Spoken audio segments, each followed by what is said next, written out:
He's not happy with his performance tonight, but that was special from Hamza Shiraz. It was, and it's one of those ones where I think over time Tyler Denny will come to kind of realise and accept what actually happened there, because he got scuffed with the left hand and ended up going down, and we were wondering whether it was more a kind of balance issue, but I think maybe it's just that Shiraz has got really heavy hands.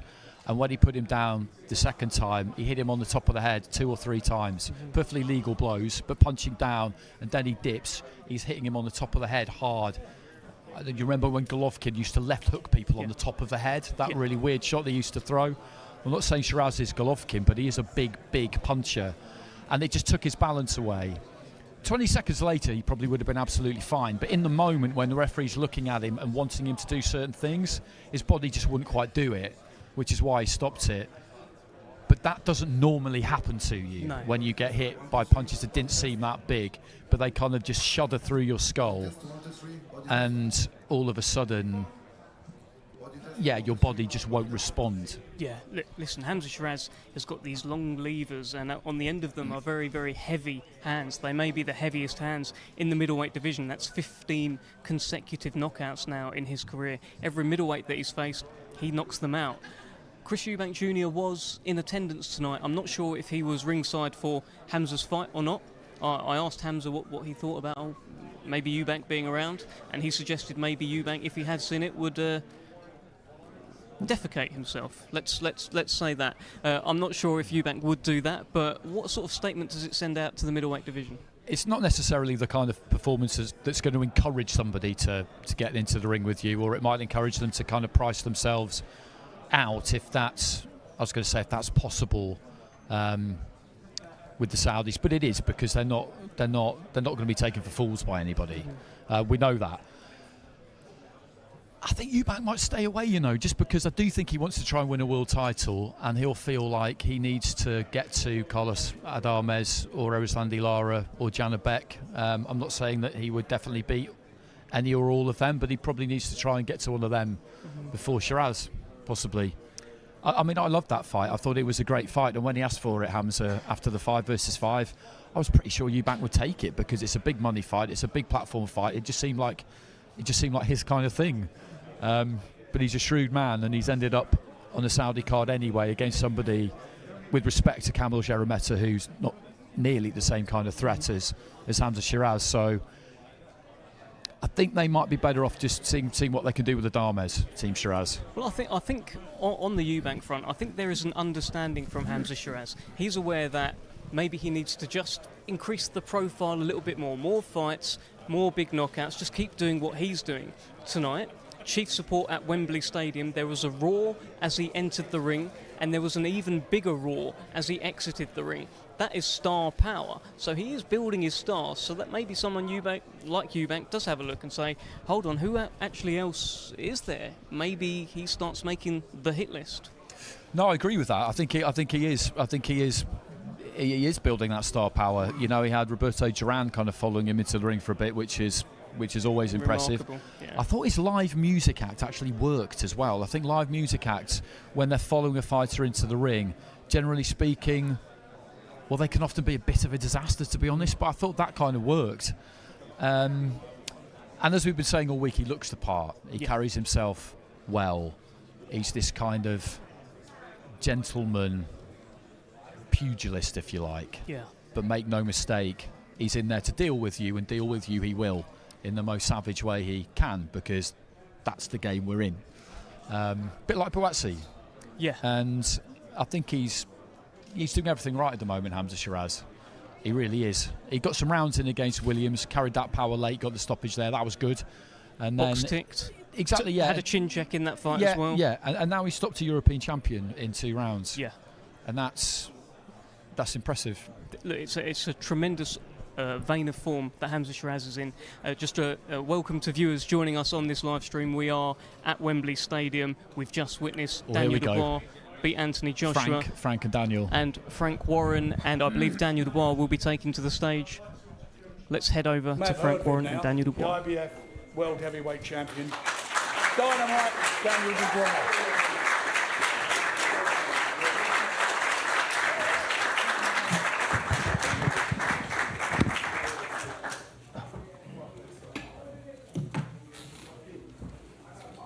Where's Don?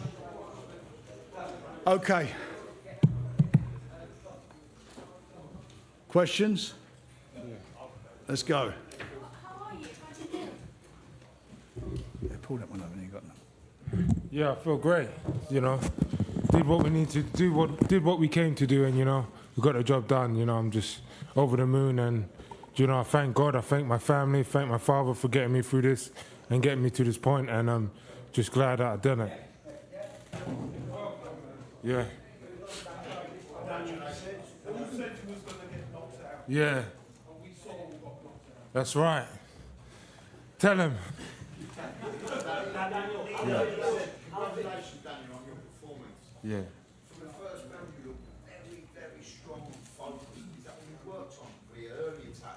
No, I wasn't going to be denied tonight, you know, by any means necessary. Yeah. Daniel, how was it for you to silence the doubters? You know, this was the birth of a megastar, I believe, tonight. Yeah.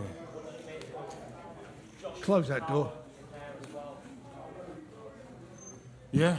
Yeah, they were all saying I was going to get knocked out, and we all saw we got knocked out, and you know, I done the business, and I'm just, you know, I was glad I proved everyone wrong, but this is the start of my journey. This is the start for me. Did it make it that much sweeter to get in front of Fury and Usyk as well, because those guys are now eyeing up you as their next opponent? Yeah, they're my targets now. They, you know, these are. I want to get my rematch and, you know, put the wrong right, and you know, God bless, and just come through it. There is a rematch clause. Congratulations on the win. Yeah. Can you talk to me a bit about your defence? That was something that everybody was questioning. You took those 1-2s off Hermitage. How is he going to take that off Anthony Joshua? You went in there and you stood your ground. Talk to us about that. Yeah. Where that you didn't count. Yeah, they're all doubting me, but you know, the Lord had my back tonight, and you know, my family around me, so I wasn't going to be denied. He could have thrown everything at me. I would have come through it, and you know, that's all I have to say.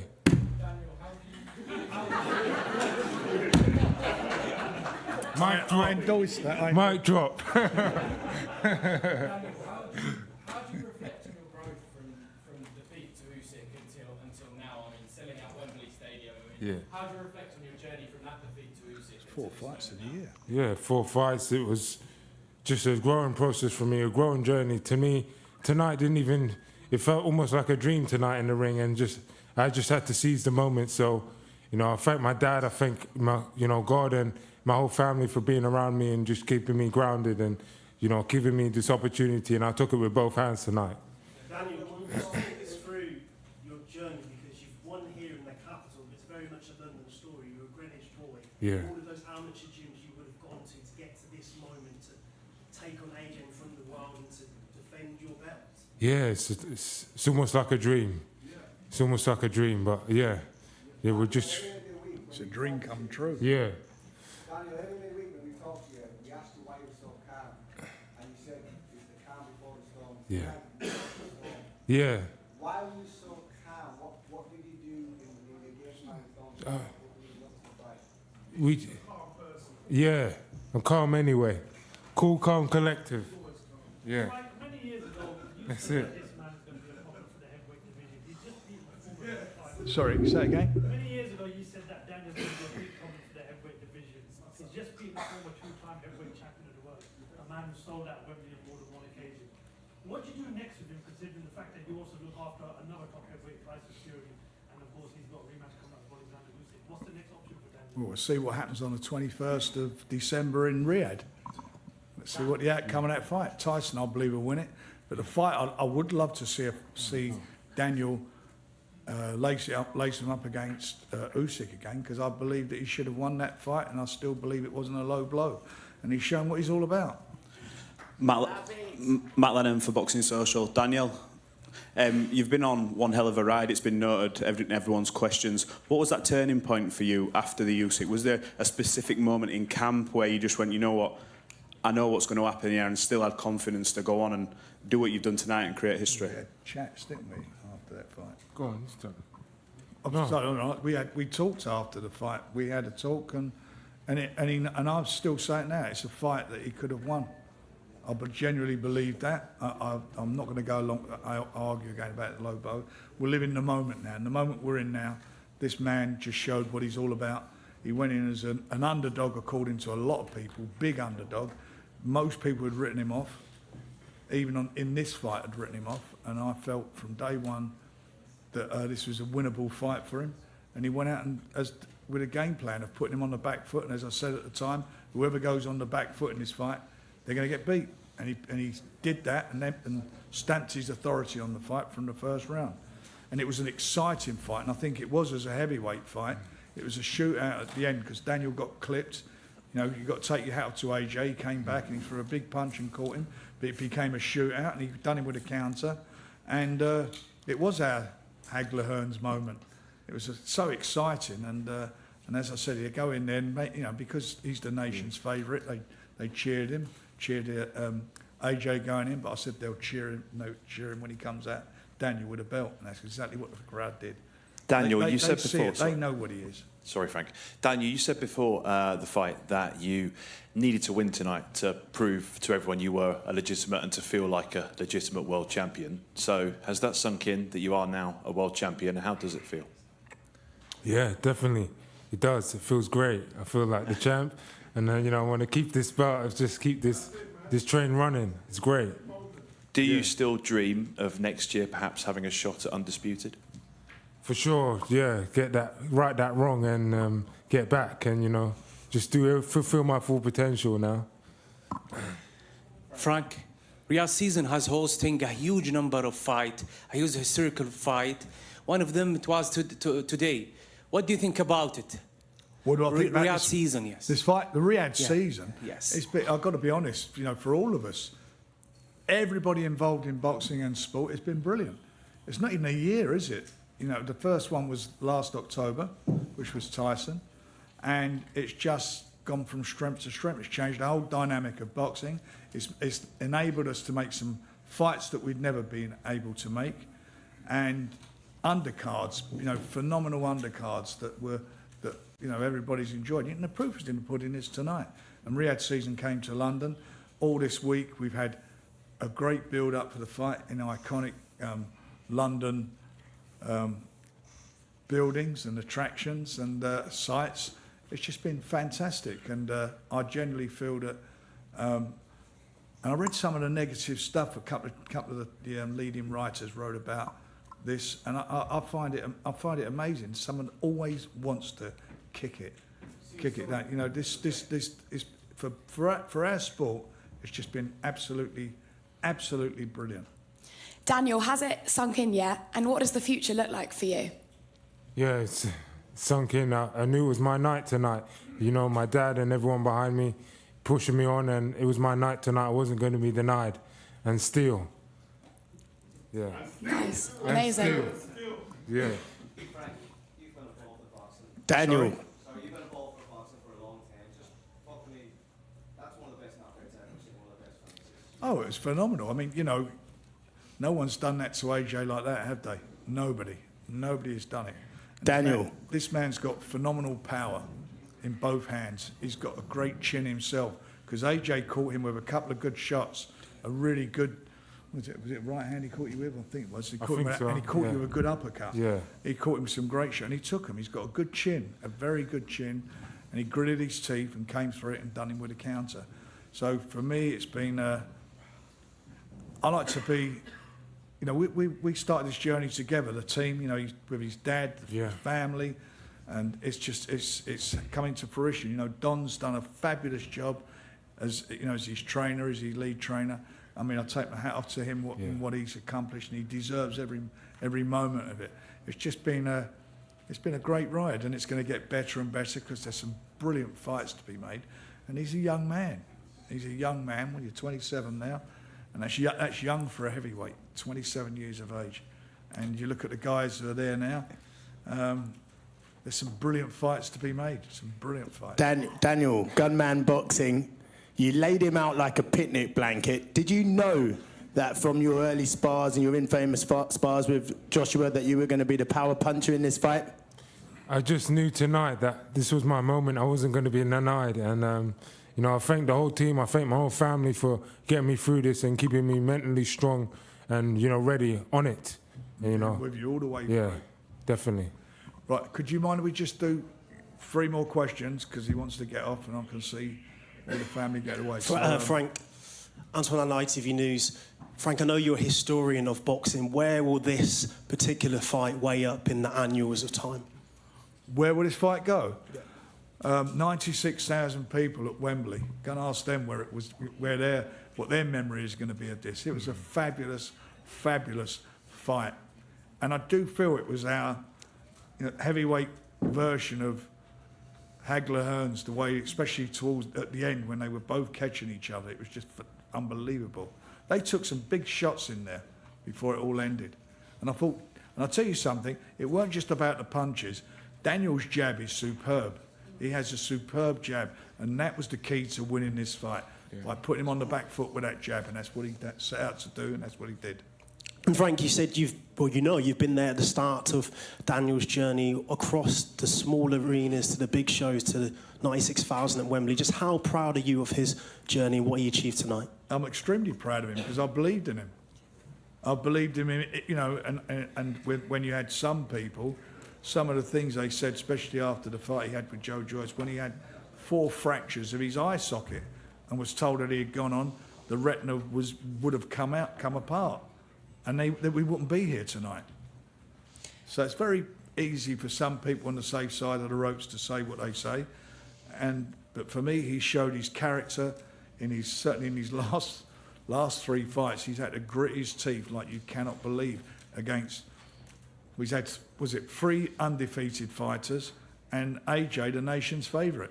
And going in, and all these fights, the last 4 fights, 4 fights in 4 years, an underdog according to the press and according to the bookmakers in every single fight. He was underdog in all of them. Daniel, first of all, congratulations. Frank said there about the fact that you were clipped a few times by AJ. What did you make of his power, and how was it compared to what you were anticipating?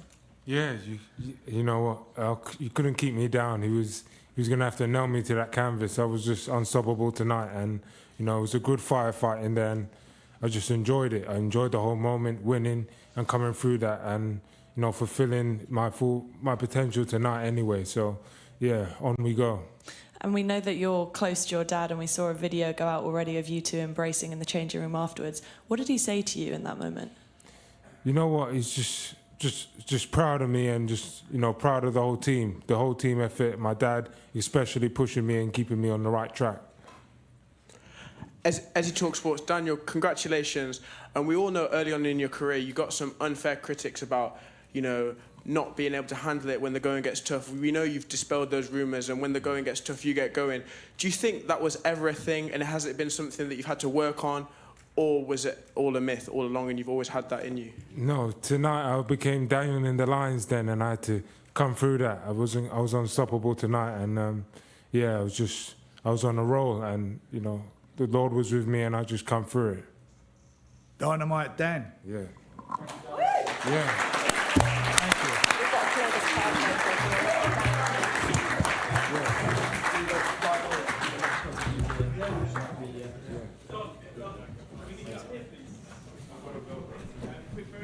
Well, there you have it. Dynamite Daniel Dubois, jubilant, an ear-to-ear smile. Frank Warren over the moon as well.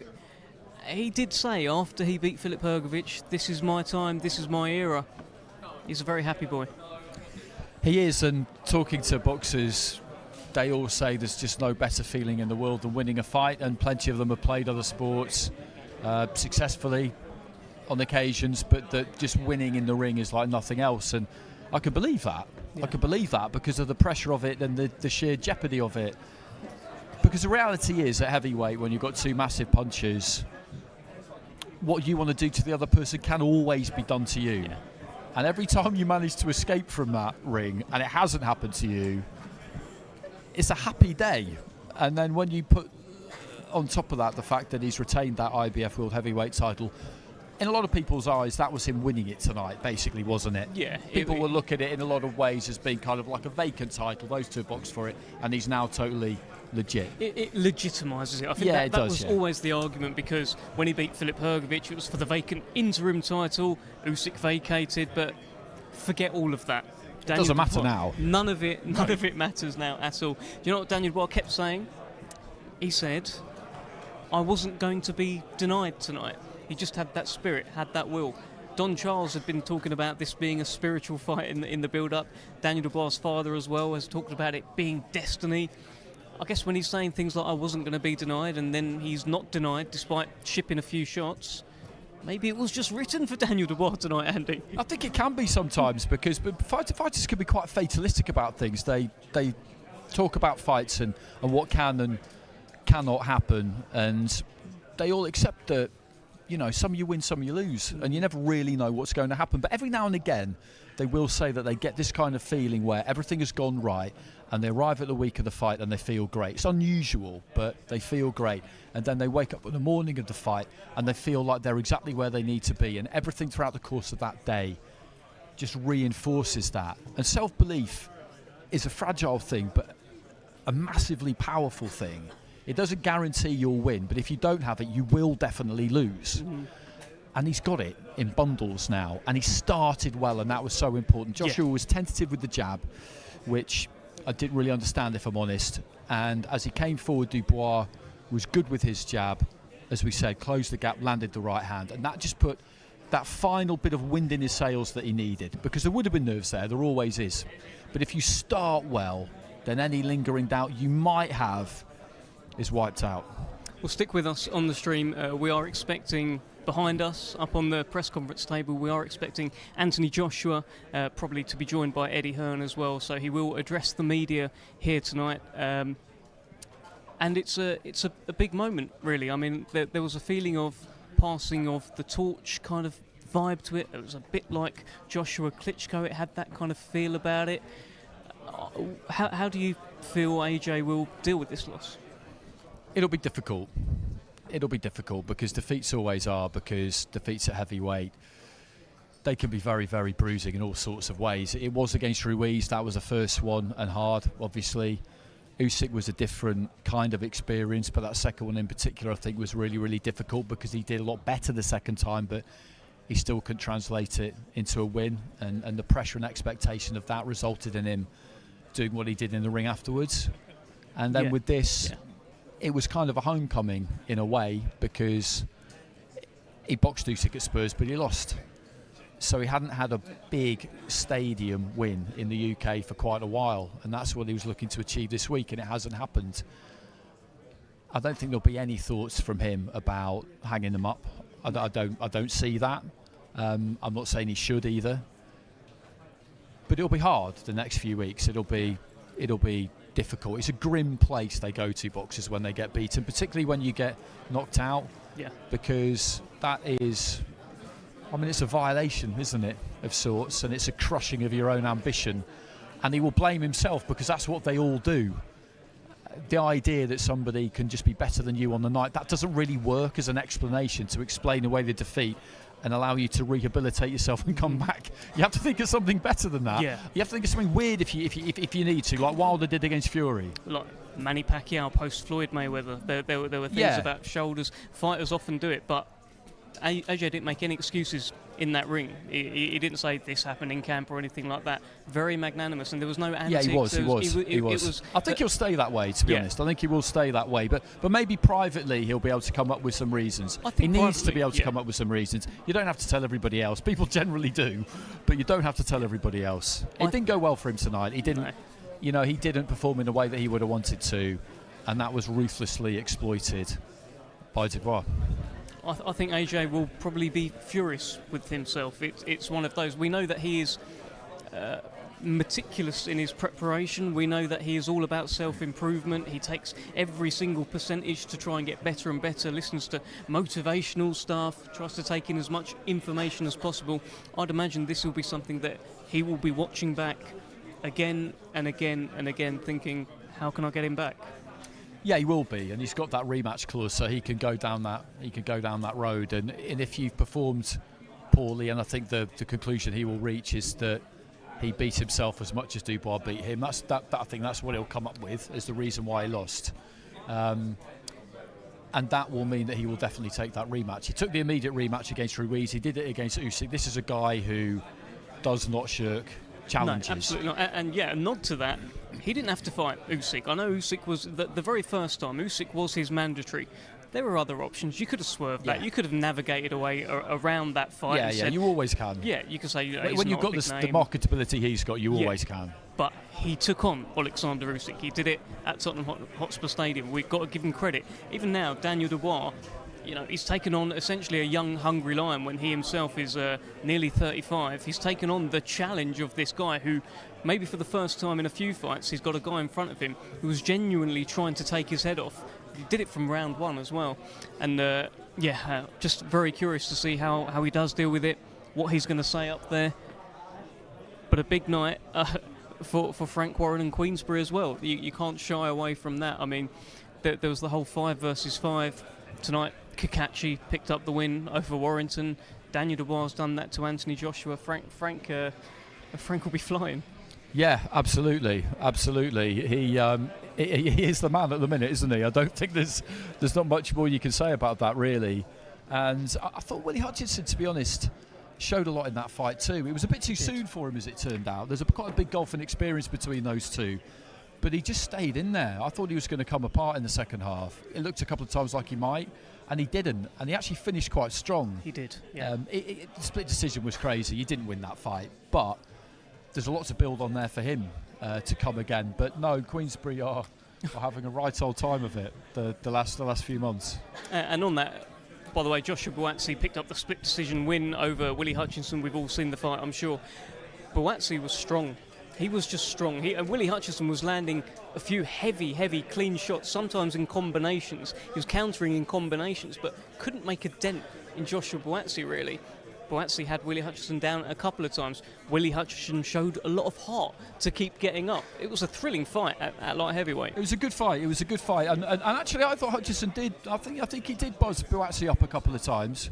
And I think that was why Buatsi, rather than really put the hammer down, although I think he was feeling the pace too, because it wasn't one of those fights where you looked at it and felt like, wow, this is a breakneck tempo. They were on each other all the time and throwing all the time, so it was a grueler.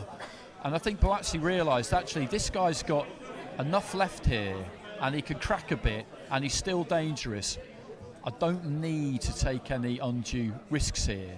And I give Hutchinson a lot of credit for that, because around about the 7th or the 8th round, I was thinking to myself, this looks to me a bit like a final hurrah. He's setting his feet and really letting his hands go, thinking, I'm getting low on gas here. Yeah. I haven't got much left.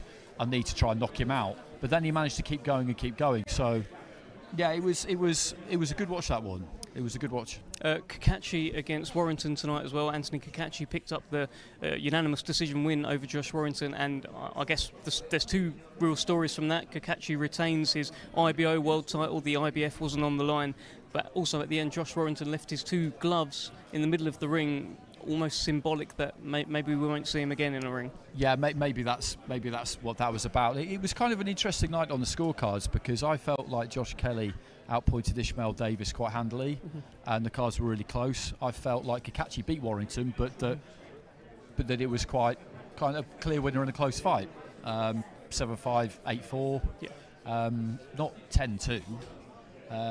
But then again, the right people got the decisions, so it's not one to complain about too much. But I thought Warrington was good. I thought he stuck to his game plan. I thought he got up tight.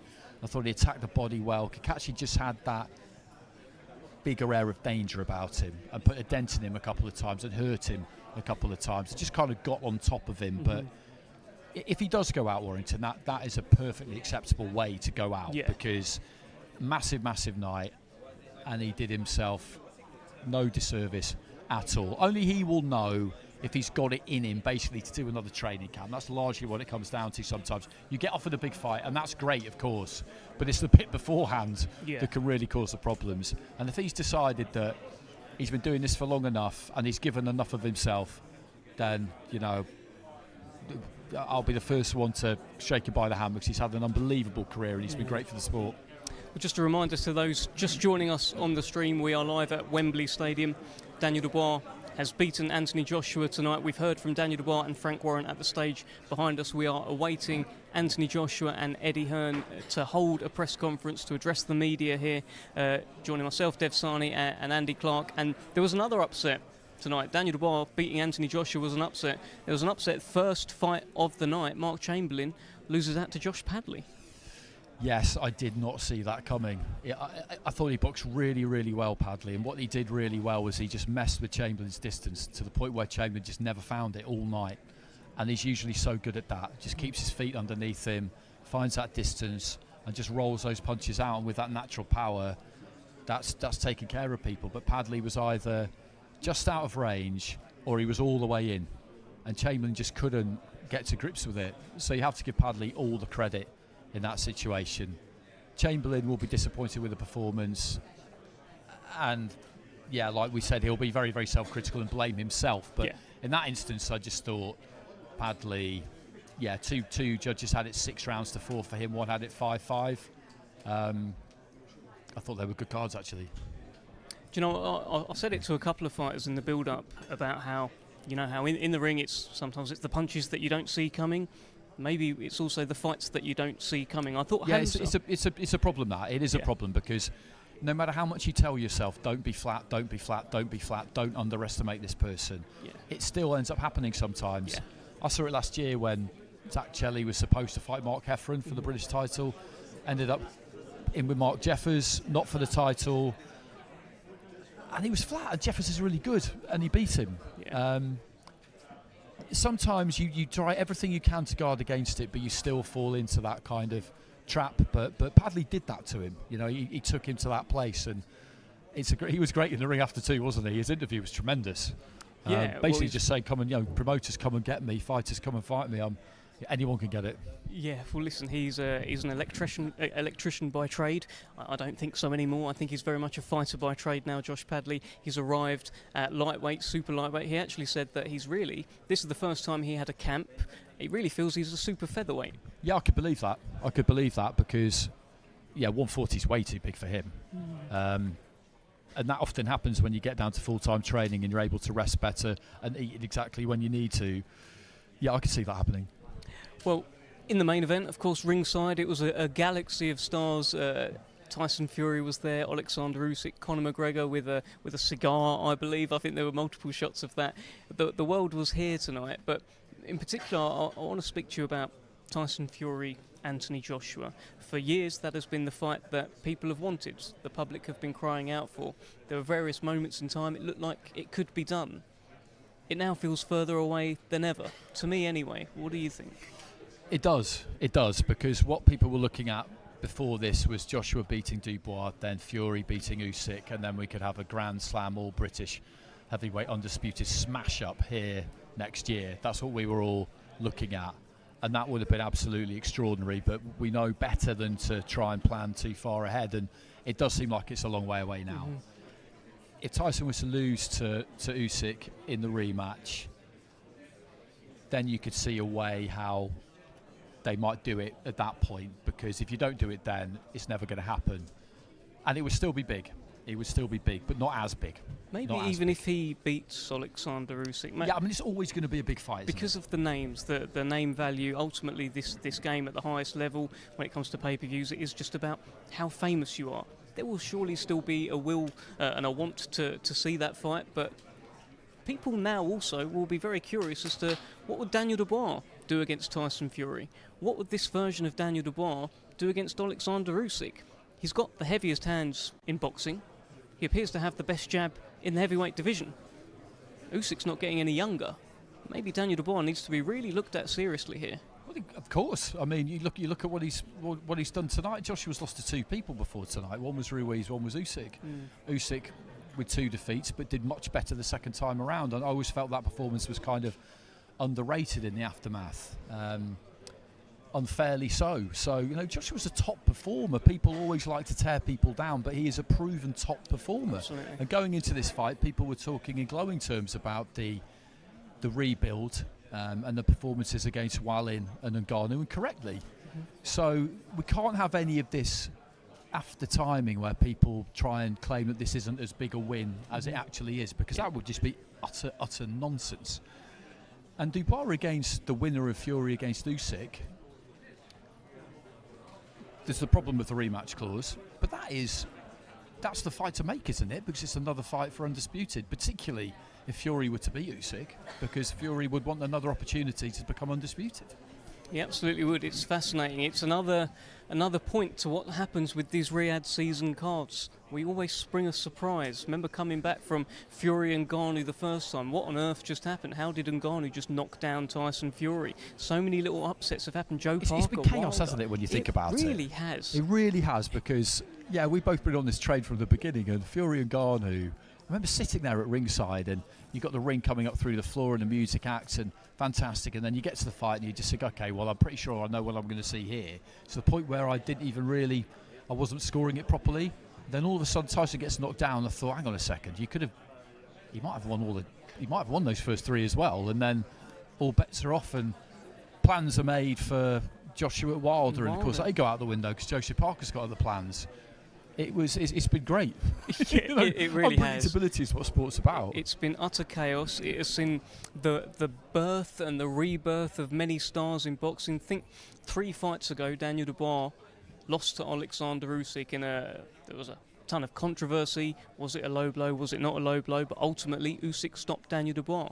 His heart was broken in that fight, and he started the rebuild job. Riyadh season comes along, 3 wins. Jarrell Miller, unbeaten. Filip Hrgovic, unbeaten. And now Anthony Joshua. Riyadh season has changed Daniel Dubois' life. You can say that, and so many others. Look at Joe Parker.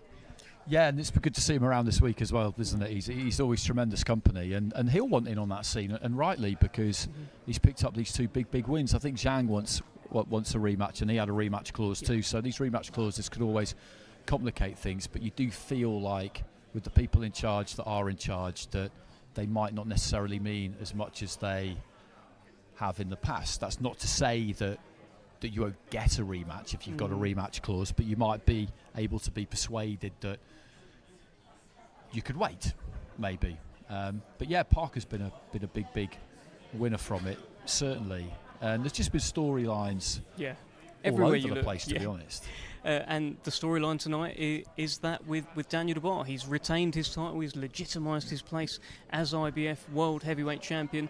Welcome if you are just joining us. We are at Wembley Stadium, we're in the press room. We're expecting Anthony Joshua, probably with Eddie Hearn as well, to address the media very, very shortly. And what a night it has been, Andy. I mean, from the very start, upset with Mark Chamberlain and Padley, the very end, upset with Daniel Dubois. It was a bit of a firefight, that main event tonight. In terms of a scrap between 2 British heavyweights, that's right up there. It might be the best. What do you think? Yeah, I think so. I think so, because AJ against Dillian Whyte was good fun. You look back at Lewis Bruno, that was pretty entertaining while it lasted. But it's in that company, isn't it? It's yeah, and it is. I think it's probably... I think for pure drama, it's at the top of that list, to be honest, because it was absolutely breathtaking whilst it was happening. It's kind of interesting that Joshua's coming to the press conference. You would expect him to, because that's the kind of person he is. He wants to front up when things haven't gone his way. So I'm not surprised he's doing it in the same way that Ngannou turned up to the press conference after he got knocked out. To be honest with you, they probably shouldn't. Yeah, you've mentioned that before. Obviously, look, Andy's written a whole book about the knockout, so you know all the science and stuff and what's going on. It's not going to do them any harm. I'm not saying that, but I just think that in those situations, you should probably just not face the world's media. But they're proud people, and they want to. And if they want to do something, then good luck trying to stop them. You know, it's somebody may well be trying to persuade him. Look, I'm not really sure we need to do this. And then he'll be saying, no, I'm going. That's the end of the conversation, isn't it? Yeah. No, look, credit to him, and just like he did. And let's head over now, as Eddie Hearn has joined. Let's head over to Eddie Hearn.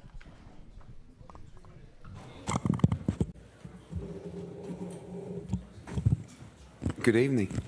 So I am going to stay with you guys for 5 minutes or so. My advice to AJ is to not do a press conference. He wants to do a press conference. He wants to speak to you guys, so he's going to come in, he's going to talk. I'm not going to let him sit here for ages taking questions, but he's going to talk to everybody. And probably go on too long. And then I'm going to kick him out. And then Ben Davison's also going to come in for your guys' questions as well. So if you want any questions with me, fire away. He'll be here in a couple of minutes. Eddie, during these last few years, we spoke about bringing Anthony Joshua from potential world, fourth world, and getting to a third world title. He's just been beat by Daniel Dubois. What is the plan now with Anthony Joshua? Well, probably get a good kip tonight, or try. It's a difficult defeat. But, you know, at this point, you have to try and take any positives you can. And it's difficult because the start was disastrous. And the only positives I can take is the unbelievable heart and guts and nuts that he showed to never give up. And I said in the change room, I said, you know, the amount of times I've heard over the years a fighter say, you know, I will rather get knocked out than try and survive or lose on points. I will go out on my shield. He went out on his shield. Even when he didn't have his legs, he was trying to land the right hand and he was trying to find a way back in the fight. And remarkably, as bad as he performed tonight, or as many as mistakes that he made, he still could have won the fight. You know, 4th round he hurt Dubois, 5th round Dubois' legs buckled. And at that point, I think this is going to be one of the greatest comebacks I've ever seen. But walked on to a crushing right hand and unfortunately, there was no getting up from the last one. Eddie. Yeah, I mean, we have a contracted fight with Riyadh season that could include the Daniel Dubois rematch. I think we need time. You know, I mean, I don't think he could have boxed much worse tonight, but you have to give Dubois brilliant, you know, plenty of credit. He was brilliant tonight. He put the pressure on. We knew that he'd be dangerous in the early part of the fight, and the start couldn't have been worse, really. AJ will believe that he can box much better and beat him, but Dubois is going to be full of confidence. And we have to look what happens on December 21st. If Tyson Fury wins or if Tyson Fury loses.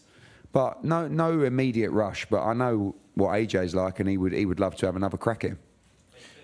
Eddie,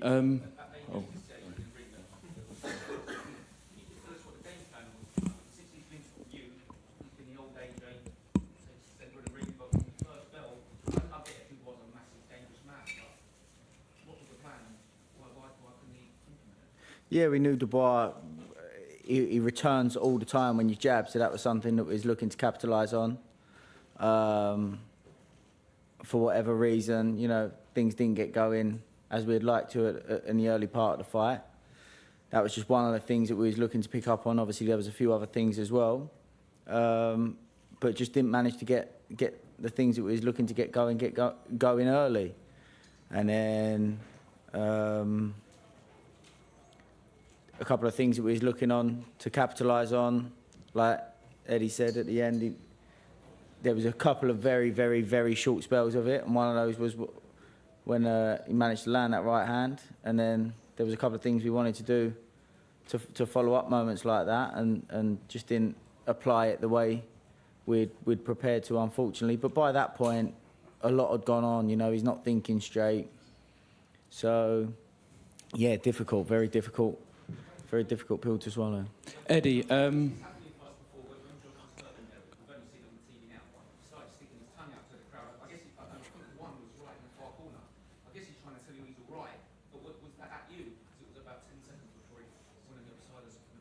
No, I was asking for something from him, and he sort of said, like, I'm okay, let me know he's okay, actually talking in there. And then he come back for the last round and just said to me, these are the moments that we live for, you know, and talked about rolling the dice, and that's what he done. And like Eddie said, you know, a lot of people talk about when they're having an off night, and that was an off night, and, you know, I'd just like to say that me and my team have received a hell of a lot of credit for good performances that he's had. So it's important that we take responsibility for the bad performance as well. So we're willing to do that. But he spoke about rolling dice, and like I said, a lot of people talk about when things aren't going well, I'll go out on my shield. But he did that tonight, and a lot of people talk about, oh, is he hesitant to let his hands go? He showed he's not. He let his hands go. Unfortunately, he come off with a short straw tonight. But, yeah, obviously we're very, very gutted. Eddie, another positive 96,000 at Wembley Stadium. Sorry, Eddie.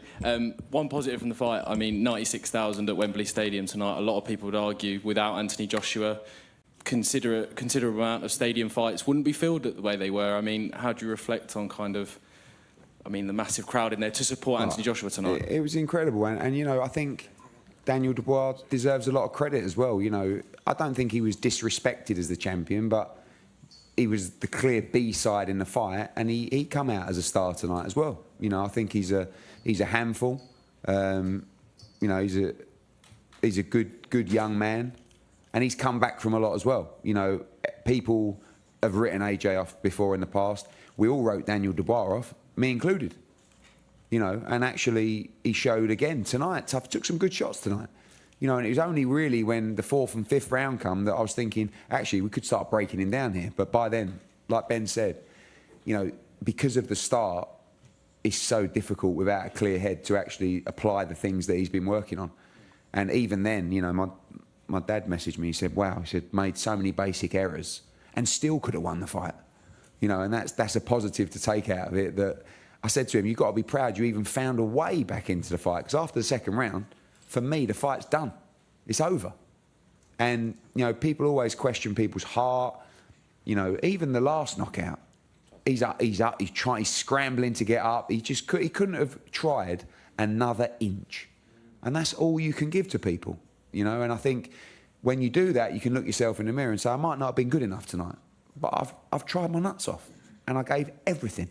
And I spoke to him last night and he said to me, I'm ready to go to the trenches tomorrow night. He went all the way in the trenches. You know, people talk about taking a knee, spitting a gum shield out. I mean, listen, when Daniel Dubois hit him in the nuts in the 3rd or 4th round, I'm screaming at AJ to take the full 5 minutes. Like, that's actually a little bit of inexperience. Like, at that point, when he couldn't stand up, he's been hit full-blown in the conkers, right? All he's got to do to the ref is just, you know, but that's not him. He just went to ref, I'm fine, come on, let's go. And I'm like, no, what are you doing? And then it happened again. Because he just came to fight tonight. And, you know, when you talk about entertainment, maybe vulnerability, but also a huge puncher that's prepared to let his hands go. It was a hell of a fight, you know, and like I said, as gutted as we are, Daniel deserves a lot of credit because tonight was his crowning night. Not being elevated to interim champion. Tonight was the night that I believe he become a real world champion. And, you know, he's got a big future ahead of him as well. Eddie, obviously, AJ is going to be disappointed. He was excited to be back at Wembley in front of 96,000 people. But we'll all agree he showed so much heart tonight. How much admiration do you have for him for doing that? Always, because I think when you...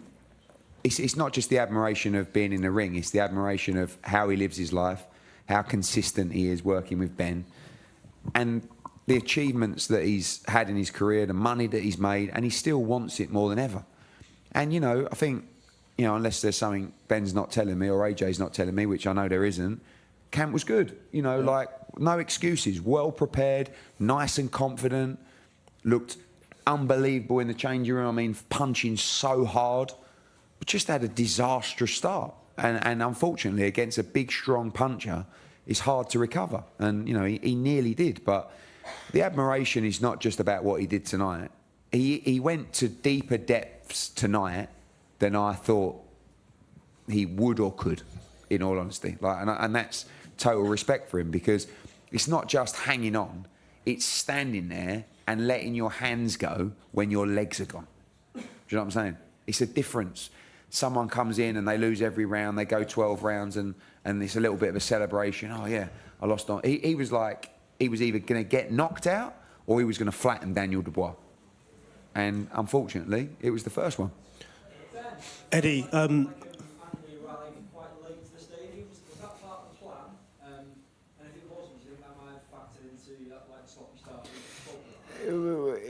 there was a bit of traffic and he did turn up slightly later than we would have planned, but being honest, you know, he was very well prepared.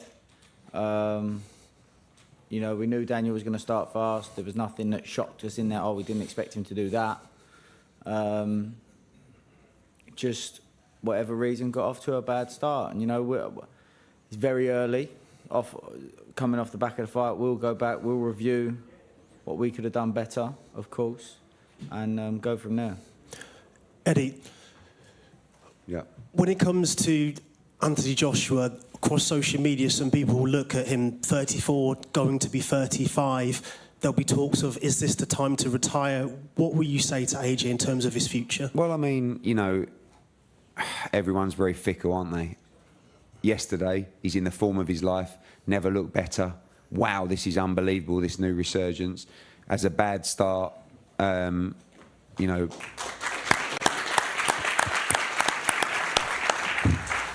gets dropped, tries to recover his feet and just goes to war, basically, with no legs, and finds a way back into the fight and then walks onto one. So it's heavyweight boxing, and that's the dangers of this fight. We said before, you know, Frank was talking about Hagler Hearns. I mean, you know, it takes a lot of beating that kind of fight, but it was a thriller. And, you know, we just felt that maybe the tide was about to change, but you have to give Daniel credit.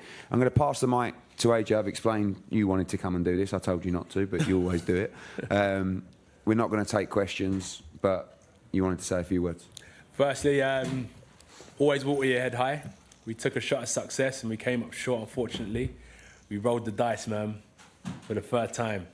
There's 13 world title fights. Not everyone's been successful, but everyone's been fun and entertaining. We're trying to create history for British boxing, and I think we're doing that. And also, I appreciate all the press, media. The fans aren't here, but I thank them through you guys. I'm sure you guys will let them know that we're appreciating their support. And probably you're asking, do I still want to continue fighting? Of course I want to continue fighting. That's what I said is, we took a shot at success and we came up short. And what does that mean now? We're going to run away? Or we're going to live to fight another day? And that's what I'm a warrior. And also, before I finish, we have to give credit to our opponent as well, Daniel. Even though when I sign up to fight opponents, I don't really like him in my head anymore. But now it's done. I take my hat off to him and say, well done, Tim and his team. And also thank you to my team as well for the way they prepared me. There was a few mistakes in there, but that's the name of the game. Fine margins can cost you at the top level. So thank you. Right.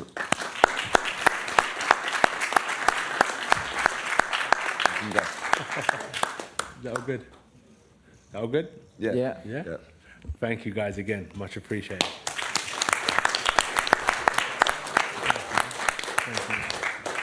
God bless. Right. I knew he'd want to stay. I told you. Thanks, AJ. Guys, carry on if you... Ben, question to you. If there is a rematch, if you're in his corner for said rematch, what do you think AJ needs to do to try and win back that belt or just beat Daniel? Like I say, we'll have to go back and review it because he knows what he needs to do. There was nothing that Daniel done that shocked us. That we was expecting him to do those things. Preparation did go well. We prepared well. So we'll have to go back and look at that, you know. Of course, now we have that fight to look at. Of course, I already know there's a couple of things adjustments that could. When situations occur, there's more than one way to skin a cat. So perhaps some of the ways that we was looking to skin that cat, maybe there's some better options of how to try and tackle those scenarios and situations. So, yeah, of course, you know, we'll be straight at looking at and reviewing that and looking at what we can do better to help AJ be better. Do you still think it's a winnable fight? Yeah, of course. Like Eddie, look, he got off to a shocking start and still not nearly won the fight, but you know, we're still in the fight after such a bad start. And I'm just very, very proud of what he showed in there after such a bad start against such a young, strong, hungry fighter like Daniel Dubois. A terrible situation to be in.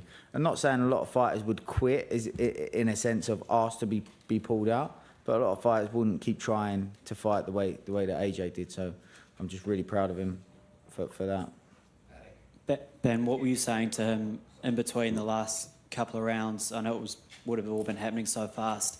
Was there ever a time in your mind when it came across that he might actually be too tough for his own good and you would have to intervene at any stage there? Yeah, of course you have to keep that in mind when a fight's going like that. So it's something that you have to keep in your mind and be aware of. going into the last round, like I already explained, he come back to the corner. He said, "These are the moments we live for, tough moments," and spoke about rolling the dice. He rolled the dice and hurt Daniel, but was just a little bit reckless in terms of his application right in the final moments. But you know, there was issues that occurred way before that situation, so that wasn't the main issue, but it's just obviously it was the final issue. Eddie, so you've been here before with Anthony, you know, building him back up after defeats, but just it's the manner of the defeat tonight. That's the first time I think we've seen him, like, you know, really hurt at the end of a fight. But would that concern you going forward? I think to be honest with you, it's probably the only time in his whole career I've seen him really hurt.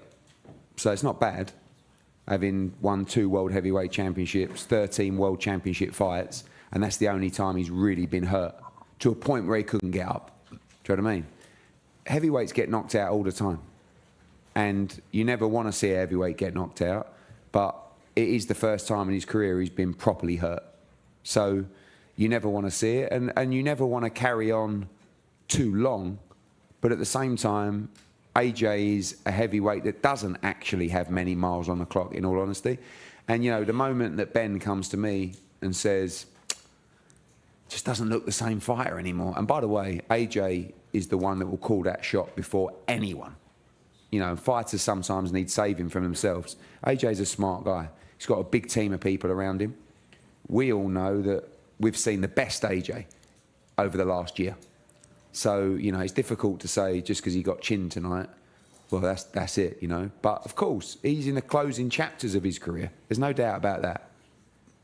And now, obviously, you know, we have another fight with Riyadh Season and Turki Al-Sheikh. And Daniel Dubois is part of that plan. But so too could be Tyson Fury or another heavyweight. So, look, I think that 2025, you know, is going to be an interesting year for Anthony Joshua, one way or the other. But he will definitely be back.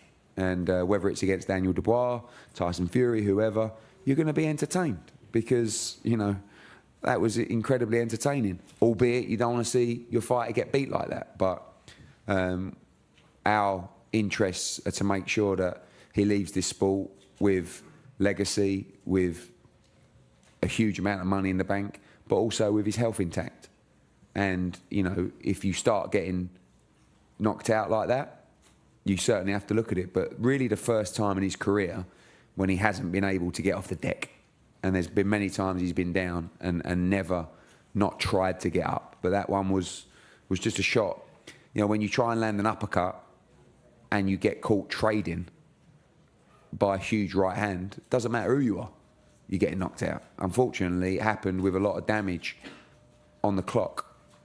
And that's perhaps why it ended the way it did. Can you give us a little bit of insight into how to mitigate the risk? You said it wasn't going according to plan. Are you trying to remind him of the plan, or do you try and come up with a contingency when you see things not going wrong? What is it like in the corner? Yeah, well, you go into a fight with knowing the tendencies of the opponent through previous fights of his, and then during the course of the fight, certain tendencies might stand out more.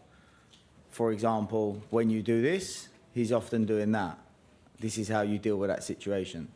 So we're trying to, but when you get off to a bad start like that, you know, at the same time we was trying to, situations were occurring that we didn't want to happen. So we're trying to deal with those situations. This is the best way to deal with that. And then, you know, this is the best way to deal with that situation in a safety first manner. And then these are situations where, you know, you might take a risk on this. This situation keeps happening. You're going to have to be ballsy in this situation. And he did that. And there was a couple of shots that he landed when he did do those things and settled things down or hurt Daniel. And then the application after that wasn't quite what we was looking for. So, but this is heavyweight boxing, you know. These things happen. Doesn't mean that it's okay. Doesn't mean that it's fine. Doesn't mean that we're not going to go back and say, look, you know, we need to do this better, or this is a situation that we need to look at and review. But you know, we're well aware, and he went out on his shield, and that's all you can ask for. Ben, I spoke to Usyk, and he basically said AJ was in the pocket for too long and his right hand was too low and he was leaning back rather than taking a step back. He said that was the reason why he kept taking the right hands. Yeah, his feet were lagging a little bit. He wasn't as sharp on his feet. You know, that was something that we spoke about. We wanted him to defend with his feet first in situations when Daniel was rushing in, or drop and tie up. We didn't want him to sit there, catch him for too long. No, Daniel's heavy-handed, not a smart approach. And of course, didn't want him getting caught, not being ready and unaware. And those things unfortunately happened. Eddie, AJ has had setbacks before that he's overcome. Do you see this one being any different? How do you make sure that he gets through this? I mean, because I know he'll be consistent, you know, and I think the key now is to make sure that when he comes back physically, he's fine. I mean, I don't see it being a fight that ends his career. But as I said, he's in the final chapter or chapters of the career, and that was a big blow because we fancied winning tonight and then fighting the winner of Fury against Usyk, and we may end up fighting the loser of that fight, maybe if it's Tyson Fury. But you know, you got the Dubois rematch, you got other fights out there, but I think it's really about returning to the gym and having time off and seeing how you come back with Ben. You know, I mean, a lot depends on how you're performing in the gym, and like I say, we've been performing really well in the gym. So no excuses. Like, we can't sit here and say, oh yeah, we didn't feel great in the gym or we didn't look good. We did, and we fancied it tonight, but we were beaten by the better man. Yeah, thank you.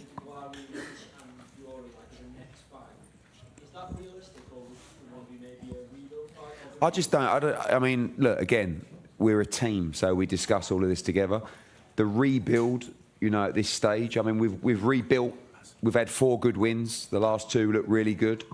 And we got beat tonight. So do we want to go and rebuild with another 2 or 3 fights? I don't think so. But we definitely have to make the right steps. It's a very important decision, the next one, because it could be the end of the road, the next one. You know, and you want to make sure that you're in the right fight at the right time with the right preparation. And if that involves a rebuild fight, maybe we'll look at it. But I don't feel like at this stage in his career he's going to want to go through a training camp for a small fight. He wants to be in the big fights. And I think when he reflects tonight, weirdly, I mean, he's going to be devastated, but there is a little bit of an element that he enjoyed it. Do you know what I mean? Because he kind of said yesterday that he's ready to go to war. And he did go to war. Unfortunately, he come out on the poor end.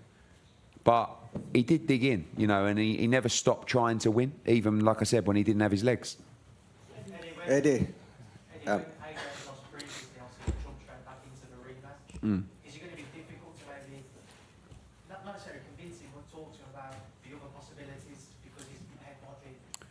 Yeah, I think he's always, you know, if you look at his 2 defeats, after the fight, the following day, he never wavered from wanting to take the rematch. I mean, to be honest with you, everyone told us not to fight Alexander Usyk, to just vacate the belt. This isn't the first fight. But the plan and the dream was always to be undisputed, and it was a waste of time vacating a belt. The rematch, everyone said to him, don't take the rematch with Alexander Usyk. And he said, I'm taking the rematch. They also told him not to go straight into the Andy Ruiz rematch, and he won every round in that fight. So this is a fight where, you know, you can see online, whew, you don't want to go back into that rematch. It's dangerous. Dubois is going to be full of confidence. We think that AJ can perform much better, but there will be other options out there for him.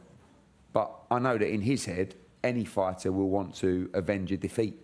But it's our job to look commercially at the fights. I just know he's going to want a big fight. I just don't believe he's going to want to come back in February or March and have a run out, you know, Hellenius or Franklin or these kind of fights. We've done that, and I feel like the next decision will be very important. Eddie, over here, Eddie. Mm. Mm.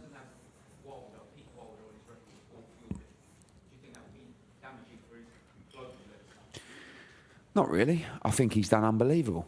I mean, I feel like a kid that has come off an estate in Watford to win an Olympic gold medal, a World Championship silver, where he actually got robbed in, a British title, a Commonwealth title, a world title, completely transform British boxing to a place that we never believed it would ever be. To carry himself in such a way that, you know, just inspires the next generation, that generates grassroots boxing, saved all the gyms in lockdown, invested his own money into the gyms in lockdown, goes to Finchley ABC, stands out there all night talking to the kids, wins a second world heavyweight title, sells out 96,000 at Wembley, trying to win a third world title against a young kid that can really punch and is really dangerous. I mean, this is legacy beyond just Fury and Wilder. For sure, you know, it would have been great to take those fights. But what he has done will never, ever be repeated. Not necessarily in the ring, but the way he's carried himself and the way he's transformed the sport, we're all beneficiaries of it, aren't we? You, me, for sure, Ben, all of us in here. And tonight wouldn't be happening without Anthony Joshua, because we wouldn't have reached this stage. He transformed the heavyweight division in this country. He made stadium fights a thing of the norm. So Anthony's legacy will live on in the gyms. It will live on at Team GB, and it will live on throughout British boxing. So Wilder, Fury, yeah, unlucky. You know, who knows what's going to happen in the future, but it's done. We should be celebrating his achievements. We should be celebrating the fact that he's a bloody good bloke. And he's now proven that he's got a massive set of cojones on him. And he's willing to go out on his shield. And if tonight was the last one, which I don't believe it will be, or if the next one's the last one, let's enjoy it, give him respect, and know that nights like tonight, he's responsible for. And we owe him a huge amount. Eddie, I'm over here. Been waiting patiently. Listen, I want to keep it positive, right? Because being ex-fighters, seeing what you've done for boxing the last 10 years and what you've done for Anthony, could you have even imagined at the start of the journey with Anthony that you would have got to these heights? And in your own words, could you explain to us how proud of him you are? Yeah, I mean, look, I think Anthony came out of the Olympics. I remember watching Anthony in the final of the Olympics, and I was half thinking, please don't win, because it's going to cost me a fortune if you win this gold medal. And he did, and he came into the office, and I was just fascinated by the way he carried himself. And I thought, wow, we've got a real chance here to have a star that we've never seen before in the sport. And if you look at great fighters like Calzaghe and Naz and Eubank, none of them inspired the younger generation to go and get themselves fit or follow their dreams or start in amateur boxing clubs. There's never been a fighter like that before. And, you know, I remember his debut against Emmanuel Elio. You have to remember that AJ, for so long, was boxing outside of his comfort zone without actually the experience or maybe even the ability to be in those fights. And it's actually, he's evolved as a fighter. And sometimes you come up against different styles that are harder to, you know, to deal with. And tonight may be one of those as well. But like when he was putting it all on the line against Klitschko and these guys, he was just rolling the dice every time. So I'm actually more proud of him tonight than I've probably ever been in his career before. Because when you've got a guy who hasn't got his legs and he's just holding his feet, letting right hands go, and, you know, that moment, and I know it was only 10 seconds, 15 seconds in the fifth round, you know, maybe in my deluded mind, I'm thinking he's going to do it. And this is going to be the greatest comeback I've ever seen. And then disaster, you get caught trading, and it's, but again, you get knocked out like that. When he got knocked out, he was going for the kill to end the fight. He wasn't backing up, trying to cover up, trying to hold, trying to survive. He went out to try and knock out Daniel Dubois and walked onto a right hand. Couldn't be prouder. And gave it everything tonight. And that's fine. And that's why when we talk about the Ruiz defeat, people will never really know about the Ruiz defeat because he'll never talk about it. But the reality is, tonight was one you can take on the chin. Ruiz was one, I can't believe we lost that. Shouldn't have lost that fight. Tonight was like, beaten by the better man, you gave it everything. What a great fight. Sport. So the defeat is never easy, but it softens the blow very slightly. I think I've been talking too much. No one wants to talk anymore. All right, last one, come on. Obviously, we've spoken about legacy. Do you still believe that one day Anthony will become three-time heavyweight champion? Yeah, I believe he can beat Daniel Dubois. You know, but he's got to get it right. If he fights like that again, he won't beat Daniel Dubois. if he fights like he should do and can do, he can beat him. But he's going to be fighting a guy with more confidence in Daniel Dubois that is improving as well.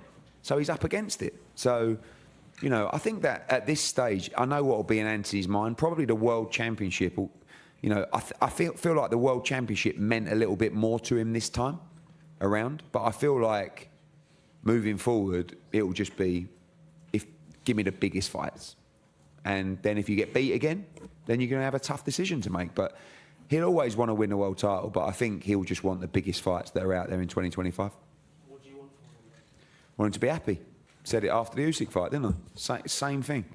And I've seen his happiness turn around a lot, particularly since he started working with Ben. You know, I mean, AJ's always been searching, you know, at GB, improve here, bring this person in, bring this person, move his entire life to America, go with Derek James. Is this going to work? Is this going to work? And who would have thought he'd find solace in Harlow? There's nothing wrong with Harlow. Do you know what I mean? That's only 15 minutes from me, which is fantastic. But he's happy. He's loving his boxing. He's enjoying his life. He loved tonight. He loved the experience. He loved the fight week. He loved being back at Wembley. And I actually think in a weird way, when he looks back, I think he will kind of half have enjoyed the fight in the fact that he was beating his chest saying, come on. You know, because he's never really been in a fight like that before. He's been in loads of different fights, but never really a fight like that. And you don't want to be in too many fights like that. But part of him will go, fucking hell, we went to war last night. And he really did. So I hope he gets the respect that, as I say, when he got chinned, he was trying to close the show and knock out Daniel Dubois. And not many people do that when they've been down 3 times and have no legs. Never stop trying to win. Okay, Guys, thank you, everybody. Thank Thanks you for your for a attendance. phenomenal night. Thank you for all your support. We'll see you next week. Cheers.